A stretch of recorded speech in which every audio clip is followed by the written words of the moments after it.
So thinking about attachment, this simple word, but for the Buddha, his Four Noble Truths, his presentation of his kind of the nuts and bolts of his view of the universe, is that effectively the main cause of our suffering is attachment, which on the face of it sounds like a joke, you know. As I always say, we think it's our father, our mother, the universe, the politicians, the food. There's always something out there.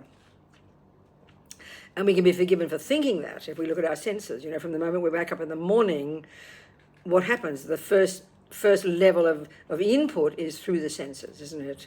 So if things look what we call nice, sound nice, taste nice, feel nice, then we think that must be the cause of happiness. And as soon as you stub your toe or there's an ugly sound, we think that must be the cause of the suffering. So we can be forgiven for thinking that's true. But the deeper attachment, the deeper kind of is in the mental consciousness, in our feelings, you know, not just the senses. And that's this sense of who I am, my very sense of me. So if we see, you know, the way they call it in the Buddhist psychological model, they call it attachment to reputation. And it sounds so ridiculous. You think, well, I don't care what people think. But this is the point. We so totally do. It's kind of there all the time. We're always walking on the street. We're constantly having a sense of what other people in front of us, how they're responding to us. If you're on the road, you're driving and someone toots their horn, you have a panic attack. Someone's suggesting that I mightn't be doing the right thing. You're in a restaurant and you kind of, you know, someone says, shush, don't talk so loud, people are looking. So that's a fairly kind of easy thing to see.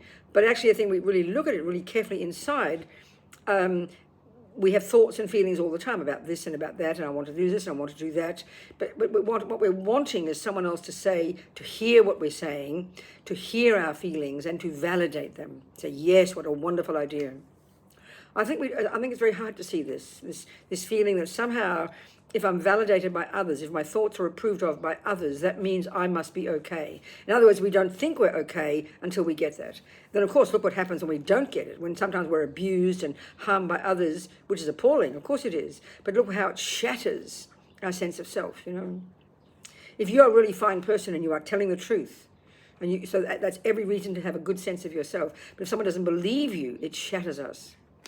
We ought to really look at that carefully, you know. It shows how dependent we are on that person believing our words, even though we know we're speaking the truth. This is the attachment to being seen and heard and validated by others.